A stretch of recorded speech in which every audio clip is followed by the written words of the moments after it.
खनखनन पैंजण चांदीचा कमरबंद, खनखनन बागड्यांचा हिरवा पिवळा रंग, लावणी केसात गजरा पांढरा आणि शुभ्र, दिसते इतकी सुंदर कोणीही होईन दंग.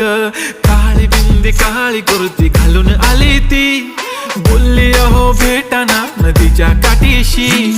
होले होले आली ती माझ्या पाठीशी, बोलली अहो भेटाना नदीच्या काठीशी.